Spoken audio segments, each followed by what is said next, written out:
Mīļās, saburošās dāmas, meitenes, sievietes, esat sveicinātas YouPower apmācību pirmajā modulī ievad sociālajā uzņēmējdarbība, un modulis būs veltīts sociālās uzņēmējdarbības pamatlietām, kā arī pieskarsimies sieviešu potenciālam un sieviešu lomai sociālajā uzņēmējdarbībā.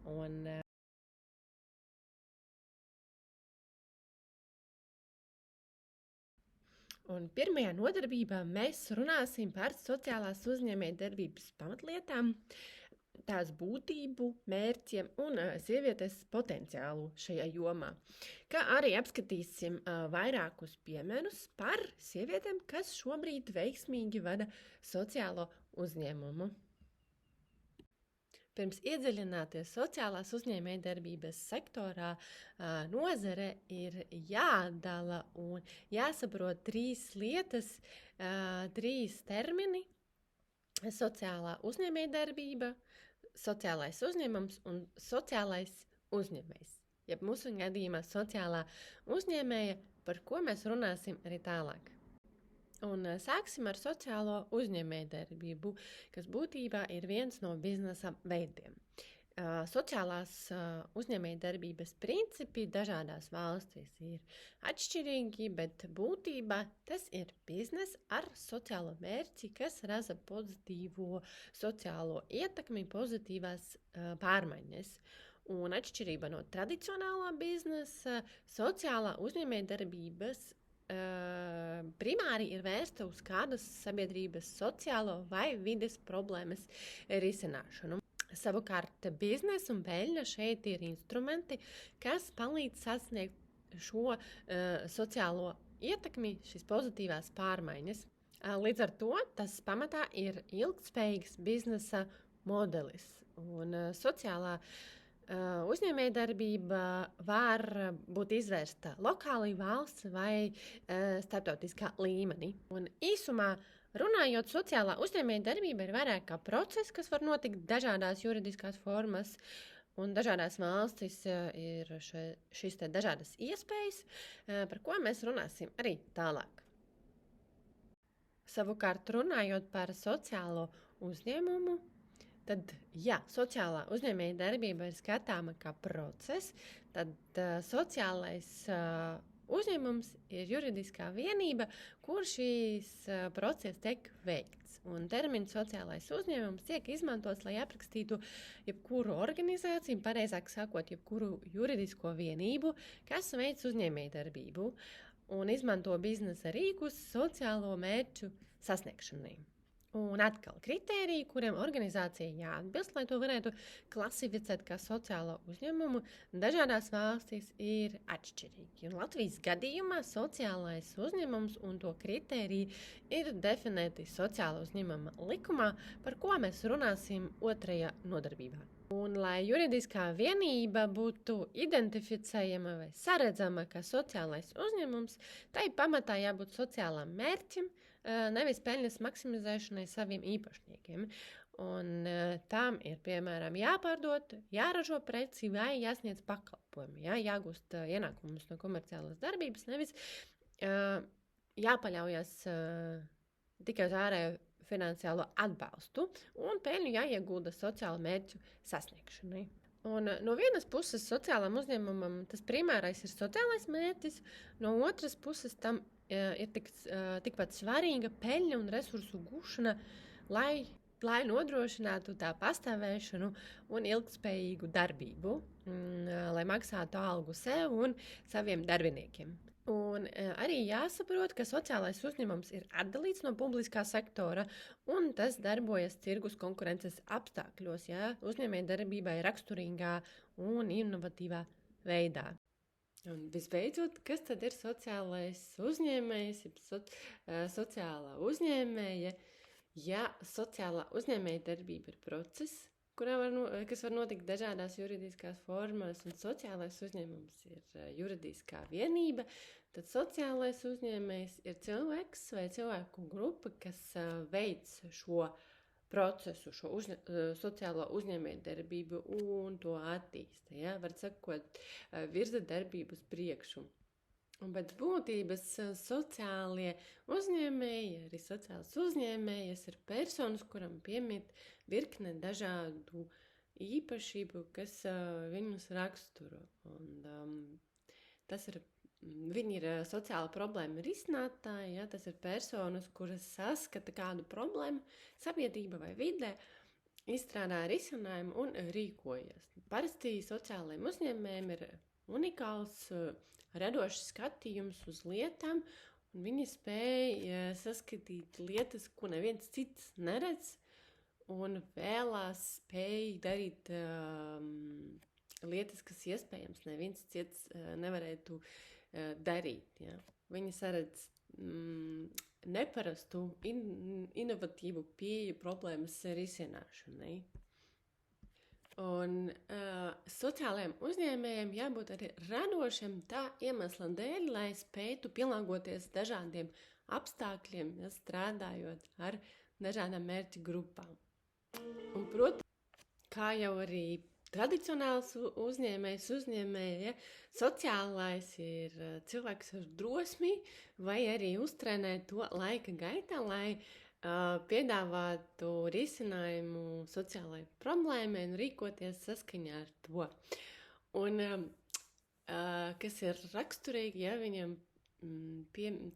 sniedz gandarījumu, iespēju pilnveidot, uzlabot sabiedrību un sniegt atbalstu kopienai vai kādai sabiedrības grupai. Un kas ir ļoti svarīgi, sociāliem uzņēmējiem jābūt resursu mobilizētājiem, lai sasniegtu uzņēmējdarbības mērķus. Ņemot vērā to, ka dažādās valstīs var būt atšķirīga izpratne un juridiskais ietvars, ar ko tās saprot, kas ir sociālā uzņēmējdarbība, tad šajā slaidā es vēlos uzsvert 3 varbūt tādas vienojošās iezīmes, kas raksturo sociālo uzņēmējdarbību un kas palīdz to atšķirt no tradicionālās uzņēmējdarbības. Un pirmkārt, tā ir sociālā misija, ja, kas ir svarīgāka par peļņu, un peļņa nav mērķis, pašmērķis, bet līdzeklis, jo tā tiek no jauna investēta sociāla mērķa īstenošanai, sasniegšanai, nevis tā tiek pārdalīta. Un treškārt, tā ir pārvaldība. Ja? Organizācijā ir demokrātisks un, es teiktu, drīzāk iekļaujošs skatījums uz lēmuma pieņemšanu. Ja? Plānošana un lēmuma pieņemšana tiek iesaistīti mērķa grupas, kopienas vai nozares pārstāvji. Tā kā šis ir 3 pamatlietas, kas palīdz arī raksturot sociālo uzņēmējdarbību. Un kas tad ir sociāla uzņēmuma mērķis? Sociālā uzņēmuma pamatā ir sociālais mērķis, kas ir vērsts uz kādu sabiedrībai nozīmīgu sociālo vai vidas problēmas risināšanu un labvēlīgu pārmaiņu rādīšanu. Sociālais mērķis ir tas, kas galvenokārt sociālo uzņēmumu atšķir no citiem uzņēmumiem. Un visbiežāk tā, kad pašu piedzīvotās, ģimenē piedzīvotās vai sabiedrībā novērotas problēmas ir iemesls, ja, un dzinējspējīgs, lai uzsāktu sociālo uzņēmējdarbību, lai ar biznesa instrumentiem, ar biznesa pieeju risinātu dažādus sabiedrībā pastāvošus sociālos izaicinājumus un deksme padarīt pasauli vai sev apkārtējo vidi labāku. Izaicinājumi un problēmas, ko sociālai uzņēmumi palīdz risināt, ir ļoti daudzveidīgi. Vide, klimats, dažādas sabiedrības grupas un tā tālāk, ja, un tie ir arī atkarīgi no vietas, valsts, reģiona, kur darbojas sociālais uzņēmums vai tās mērķauditorijas. Un sabiedrības sociālās un vides problēmas būtībā ir biznesa idejas ģenerēšanas resursi. Un, protams, pieminēšu arī to, ka sociālais mērķis ir pamats sociālās ietekmes mērīšanai, par kuru mēs runāsim nākamajā 3. nodarbībā. Un, Latvijas gadījumā sociāla uzņēmuma mērķi ir apvienoti 3 kategorijās, un tam ir arī definēti konkrēti nosacījumi, par ko mēs vēl pieminēsim. Sociālais mērķis bieži vien, bet nevienmēr, ir cieši saistīts ar konkrētu mērķa grupu, kas ir sabiedrības daļa, individi, uz kuriem tiek rādīta vērsta pozitīva sociāla ietekme, tiek veiktas labvēlīgas pārmaiņas.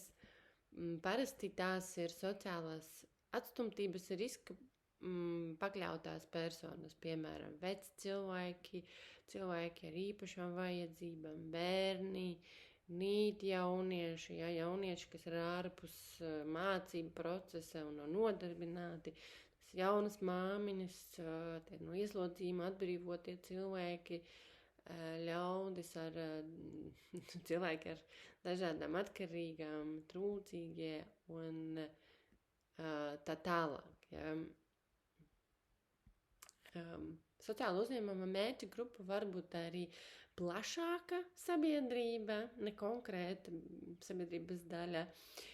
Ja iet runa par tādu problēmu risināšanu kā vides degradācija, klimata pārmaiņas, labdarība, izglītības nepieejamība, pilsētvides attīstība, kultūra mantojuma saglabāšana, ja, tāds plašāks vērsums sabiedrībā. Šajā slaidā esam apkopojuši vairākus piemērus par to, kādi var būt sociālā uzņēmuma mērķi. Un kopumā jāsaka, ka sociālajiem uzņēmumiem var būt plašs darbību vai sociālo misiju klāsts.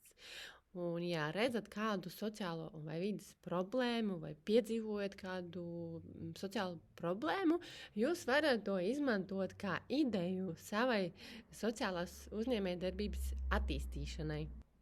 Lai gan sociālā uzņēmējdarbība lielākoties asociējas ar darba integrācijas jautājumu, vai nu tās ir personas ar invaliditāti vai kāda cita sociālās atstumtības iedzīvotāju grupa, piemēram, veselīgas ēdināšanas kafejnīca, lielākā komandas daļa ir cilvēki ar invaliditāti, bet tā nav vienīgā un obligāta iespēja. Sociāla uzņēmuma mērķis var būt saistīts ar izglītības aktivitātēm, resursiem, tiem iedzīvotājiem, kuri to nevar atļauties. Jā, piemēram, tāds mini dienas bērnu dārziņš par simbolisku samaksu bērniem no masturīgām ģimenēm. Tās var būt saistīt ar tādu iedzīvotāju grupu izglītošanu, ja, kas atrodas riska grupās, piemēram, uzņēmums apmāca jaunās meitenes arī no nelabvēlīgām ģimenēm vai cietušām no vārdarbības un nodarbina tās. Uzņēmuma sociālais mērķis var būt saistīts ar cilvēku dzīves kvalitātes uzlabošanu. Ja? Piemēram, ražojot produktu vai pakalpojumu cilvēkiem ar īpašām vajadzībām, piemēram, supdēļu ražošana, ja? Cilvēkiem ar īpašām vajadzībām, ja pielāgotu supdēli. Un nereti ir arī tā, ka sociālais uzņēmums ir saistīts ar jaunajam vai vientuļajam māmiņam, ja, ar viņu sociālajām problēmām, ar kurām viņas ir saskārušās.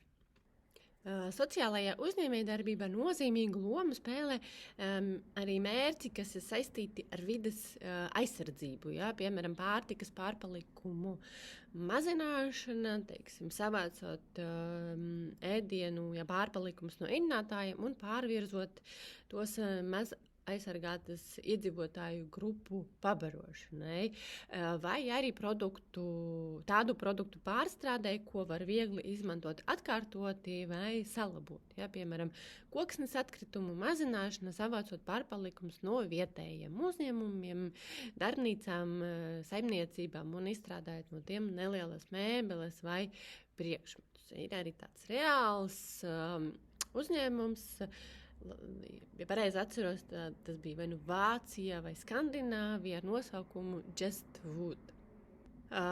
Tāpat sociālām uzņēmumam var būt biznesa modelis, kur tiek pārdots produkts vai pakalpojums, bet tā peļņa tiek novirzīta labdarības nolūkiem. Ja? Un te ir piemērs labdarības veikals Latvijā, veikalu tīkls Otrā elpa. Sociālie mērķi var būt saistīti arī ar veselības veicināšanu, atbalsta sniegšanu, veco ļaužu aprūpei pieejamā veida un daudzi citi. Ja? Es ierosinu jums apstādināt arī video un papētīt sīkāk piemērus, kas var kalpot arī iedvesmai jums, ja vēl nav definēta ideja par potenciālo sociālās uzņēmējdarbības uzņēmumu. Un pēdējā šī nodarbības tēma būs veltīta sieviešu potenciālam sociālajā uzņēmējdarbībā un sieviešu lomai sociālajā uzņēmējdarbībā, kā arī vairākiem praktiskiem piemēriem par sievietēm sociālām uzņēmējām. Sieviešu potenciāls sociālajā uzņēmējdarbībā dažādās valstīs var būt atšķirīgs. Un veicot pētījumu projektā YouPower ietvaros par sieviešu sociālo uzņēmējdarbību 7 Eiropas un arī ne Eiropas valstīs, ja, viens no galvenajiem secinājumiem bija tāds, ka sociālā uzņēmējdarbība ir sieviešu dominējošā joma, varbūt ar izņēmumu Itālijā, kur tas ir mazāk izteikts. Un kopumā runājot, sievietēm uzņēmējiem, sievietēm piederošiem uzņēmumiem ir savas stiprās puses un unikālās priekšrocības, kas var palīdzēt jums, sievietēm, gūt panākumus un efektīvi konkurēt tirgu. Sievietēm uzņēmējām bieži ir unikāls skatījums uz tirgu, klientu vajadzībām, kas var radīt inovatīvas jaunas idejas un arī jaunas pieejas uzņēmējdarbībai, tādējādi nodrošināt sievietēm konkurētspējīgas priekšrocības. Sievietes uzņēmējas arī var labāk izprast citu sieviešu, kā klientu vajadzības, izstrādāt viņam atbilstošus produktus un pakalpojumus, kuras veido arī ievērojumu patērētāju tirgus daļu. Tāpat sievietes uzņēmējas var būt un ir elastīgākas, radošākas un darbspējīgākas savā pieeja uzņēmējdarbībā. Un šī elastība var palīdzēt viņam ātri pielāgoties tirgus izmaiņām un izmantot jaunas esošās iespējas. Un arī, ja skatoties kopumā uz uzņēmējdarbību, tad sievietēm piederoši uzņēmumi bieži vien par prioritāti izvirza sociālo atbildību un ieguldījumu sabiedrību. Un šāda apņemšanās var veicināt viņu reputāciju, labu reputāciju un piesaistīt klientus, kuri novērtē sociāla labuma sniegšanu. Ja? Un, kas ir svarīgi, Latvijā un arī Eiropā ir iespēja piekļūt dažādiem atbalsta veidiem un resursiem, Tā skaitā tādiem, kas ir paredzēti sieviešu izaugsmes veicināšanai, ja? Mentorings, tīklošanās, grantu programmas. Un kāpēc tas ir svarīgi? Ja? Viens no aspektiem ir tā, ka sievietēs ir varbūt joprojām jūtās bailīgākas spērt pirmo soli un iesoļot uzņēmējdarbībā.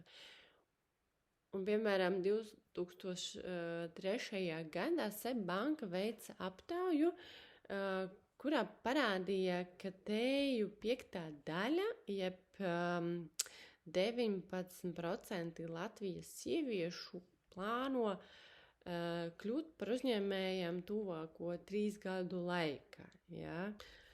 Kas ir uz pusi mazāk nekā 2 gadus iepriekš, diemžēl. Un līdz ar to ļoti svarīgi, ka šāds atbalsts ir pieejams un jūtoties, teiksim, nedroši, sieviete var mēģināt to izmantot. Esam arī apkopojuši informāciju par to, kāpēc sociālā uzņēmējdarbība ir vērtīga sievietēm, ja, veicot pētījumu par sieviešu sociālā uzņēmējdarbību. Un kā es jau arī pieminēju iepriekš, tad sociālā uzņēmējdarbība ir diezgan sievišķīga joma, un tieši tā bieži vien vispār piesaista sievietes uzsākt, pamēģināt biznesu. Un pieejamie statistikas dati parāda, ka sievietes šajā jomā dominē, kā arī mūsu veiktas ekspertu intervijas 7 valstīs apstiprina, ka sociāla uzņēmējdarbība ir vairāk sieviešu dominējušā joma. Un ja tradicionālajā uzņēmējdarbība dominē vīrieši, tad sociālā uzņēmējdarbība nodrošina sievietēm savu nišu, ja, kur viņas var iztenot savas idejas, viziju, veicināt pašrealizāciju, pārliecību un izpausties. Turklāt sievietēm ir raksturīgi rūpēties par citiem. Sieviešu sociālai uzņēmumi bieži vien ir rodas no personīgas vajadzības. Piemēram, kādam ģimenē vai pašai ir kāda invaliditāte vai cita problēma, un viņa ir atradusi risinājumu, ar kuru var dalīties plašāk sabiedrībā. Sievietes arī parasti vēlās uzlabot sabiedrības labklājību vai risināt vides problēmas, atspoguļojot viņu raksturīgo dabu rūpēties par citiem. Sociālo uzņēmējdarbību sieviete var attīstīt gan savas prasmes un talantus, gan sasniegt savus mērķus. Un ideālajā variantā, protams, arī ar to pelnīt, maksāt algu sev un saviem darbiniekiem. No ekspertu intervijām, tā skaitā sievietēm sociālam uzņēmējiem, esam secinājuši, ka Latvijā sociālā uzņēmējdarbība sievietēm dod iespēju pārliecināties par savām spējām, vispār uzņēmējdarbība, un ļauj saprast, vai viņas vēlās turpināt darboties biznesā kā uzņēmējas, vai arī strādāt algotu darbu. Runājot par sociālo uzņēmumu tirgiem Eiropā, jāsaka, ka sociālie uzņēmumi rodas no vajadzības pēc sociālām pārmaiņām vai nepieciešamības nodrošināt sociālā atbalsta pakalpojumus, ko nesniedz valsts iestādēs vai citi uzņēmumi. Un iespējams, ka jūs jau esat identificējusi, atklājusi savā apkārtējā vidē nišas, vajadzības, problēmas, kurām ir nepieciešami papildu vai jauni pakalpojumi, atbalsts, un kurus sociālais uzņēmums var sākt arī realizēt. Un YouPower komanda, mūsu komanda, veicot analīzi par sociālā uzņēmējdarbību, ir apkopojusi informāciju par populārākajām darbības jomām. Lūk, arī vairāki piemēri. Ja? Tā ir izglītība, veselības aprūpe, viesmīlība, vietējo produktu ražošana, lauksaimniecība, atbalsts personām ar īpašām vajadzībām, vide, dzimumu līdztiesība, mājoklis un nodarbinātība.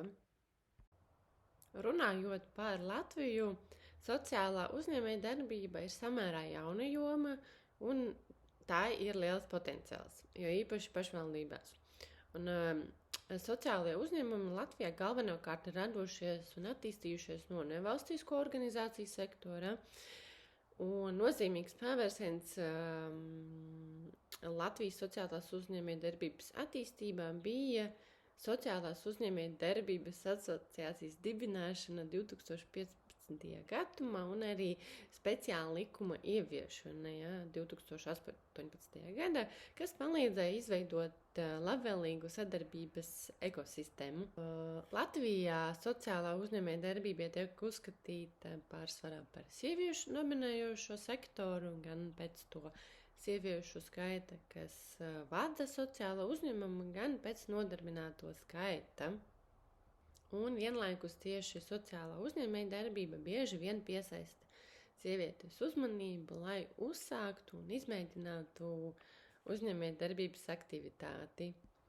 Un pēc labklājības ministrijas datiem, kas tika apkopoti jūnijā pagājušā gada, 23. gadā, šobrīd tas skaits arī varētu pat nedaudz pamainījies, un ja ir interese, to varat papētīt, ieejot labklājības ministrijas mājaslapā. Un, runājot par kopēju aktīvo sociālo uzņēmumu skaitu, Latvijā tas ir bijis 216, un vairāk nekā 50% no tiem vadīja tieši sievietes, un savukārt vairāk nekā 9% sociālo uzņēmumu vadīja sievietes tandēmā ar vīriešiem. Būtiski ir uzsvert arī to, ka Latvija sociālo uzņēmējdarbību kā procesu, ne kā juridisko vienību, kā projektu vai daļu no savas darbības veids arī tradicionāli uzņēmumi un biedrības, taču to skaits nav zināms, jo to sociālā uzņēmējdarbība notiek ārpus likuma un netiek uzraudzīta. Man arī Eiropas līmenis, Eiropas sociālās uzņēmējdarbības monitoringa SM aptaujas dati arī liecina, dati par 21. un 22. gadu liecina, ka vidējais sieviešu īpatsvars uzņēmumu valde ir 62% aptuveni, bet dibinātāju vidū aptuveni 69%. Runājot par sociālo uzņēmumu populārākajām darbības jomām, tad pēc labklājības ministrijas apkopotiem datiem jau šī gada janvārī populārākās jomas ir ar izglītību saistītie pakalpojumi vai produkti, kas veido 1/5, 23%, tad arī 1/5 veido darba integrācijas jautājumi, piemēram, jauniešu integrācija darba tirgū, personu ar īpašiem vajadzībām un nodarbinātībām un citi. Pārējie uzņēmumi pievēršās iekļaujošai pilsoniskai sabiedrībai, kultūras daudzveidības jautājumiem, veselības aprūpei un atbalstam sociālās atstumtības riska pakļautajām iedzīvotāju grupām, kā arī sociālajiem pakalpojumiem, sportam, rekreācijai, kā arī vides un dzīvnieku aizsardzībai. Pārējot pie praktiskās informācijas, ar prieku teikt, ka Latvija un citās Eiropas valstīs var lepoties ar daudziem iedvesmojošiem stāstiem, piemēriem par sievietēm sociālajā uzņēmējdarbībā. Un es vēlos iepazīstināt jūs ar 2 sociālajiem uzņēmumiem Latvijā un vienu sociālo uzņēmumu Īrija, ko ir izveidojušas un vada sievietes. Pirmais piemērs, un iespējams jau jums arī dzirdēts, ir enerģiskā un vienmēr smaidošā Inga Mužniece, kas jau ilgus gadus vada sociālo uzņēmumu Sonido. Tas sniedz zvanu centra pakalpojumus dažādiem korporatīviem klientiem, un pusi no viņas darbiniekiem ir cilvēki ar dažādu veidu invaliditāti, redzes vai kustību traucējumu. Un papildus komerc darbībai Inga īsteno sociālo projektu, kas saucās Parunāsim. Tā ir bezmaksas tālruņa līnija vientuļiem cilvēkiem, lai viņi varētu piezvanīt un parunāties ar kādu, kas ir vienīgais šāds veida projekts Eiropā. Ja? Būtībā viņi ir izmantojusi uzņēmuma resursus, esošos jau darbiniekus un attīstījusi no tā pakalpojumu, zvanu līniju, balstoties uz pieprasījumu vai uz redzamo problēmu. Un, lai atzīmētu, parādītu sabiedrībai plašāk Ingas gūtos panākumus, viņa 2 reizes tika iekļauta Euclid Network Top 100, top 100 sievietes sociālajā uzņēmējdarbībā. Lai uzzinātu vairāk par viņu, par viņas stāstu, jūs varat noskanēt zemāk redzamo QR kodiņu. Nākamais piemērs ir Rūta Šankevica, kas Ventspilī vada sociālo uzņēmumu Ramala. Tas jau 5 gadus pēc kārtas organizē maizes terapijas nodarbības dziedināšanai un emocionālās labsajūtas veicināšanai ģimenēm, personām, kas cietušas no vardarbības un cilvēkiem ar īpašām vajadzībām. Un viņas biznesa modelis ir tāds, ka Ramala gūst ieņēmumus no kafejnīcas pakalpojumiem, un izklaidošiem arī meistarklasiem visiem interesantiem. Un peļņu attiecīgi novirza krīzes centrā paspārnē ģimenēm un bērniem, kā arī atbalstam centram Cimdiņš. Arī ar Rūtas stāstu jūs varat iepazīties, noskaņojot redzamo QR kodu.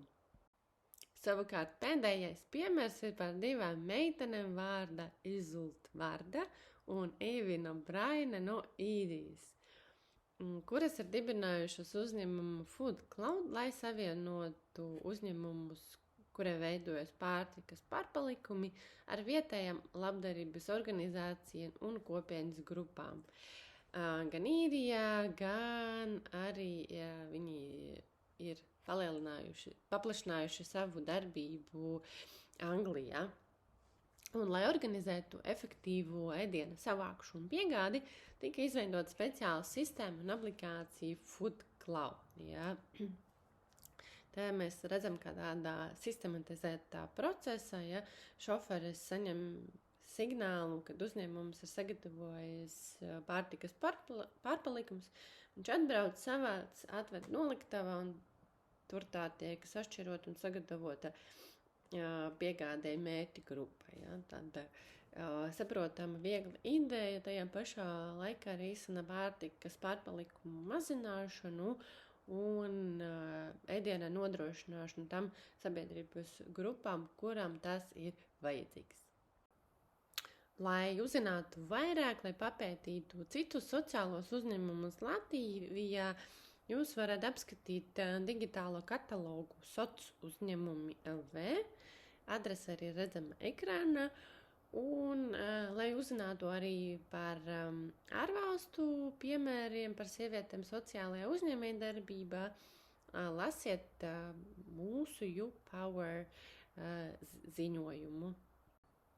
Esam noklausījušas vairākas tēmas, un lai būtu neliela atslodze un informācijas nostiprināšana, uztaisīsim nelielu vingrinājumu, tādu iesildošu darbību, pierakstot tik daudz lietu no šīs nodarbības, cik vien spējat atcerēties. Ja? Un pirmais solis, lūdzu, paņemiet tukšu lapu savā piezīmju kladē vai citur, vai atverot piezīmes telefona, aiztaisiet ciet lekcijas pierakstus, lekcijas materiālus un uzlieciet modinātāju uz 3 minūtēm.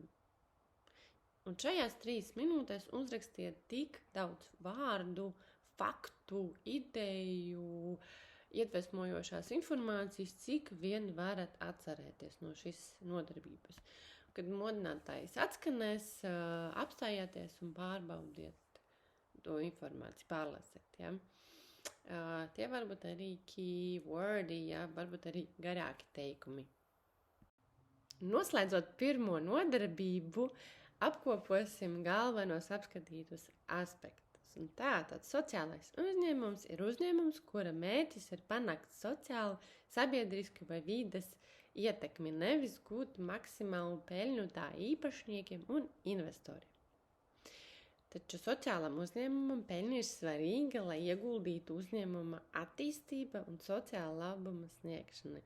Un, protams, kā algas maksāšanai sev un darbiniekiem. Sociāli uzņēmēji ir sabiedrības, vides problēmu risinātāji. Tās ir personas, kas saredz problēmu, izstrādā risinājumu un rīkojas. Eksistē daudz sieviešu sociālo uzņēmēju, no kurām var iedvesmoties, ņemt piemēru, lai attīstītu arī savu ideju, sociālās uzņēmējdarbības ideju. Un es iesaku apskatīties apkārt, ka varbūt jums tuvumā blakus jau ir šāda sieviete sociālā uzņēmēja. Paldies par uzmanību!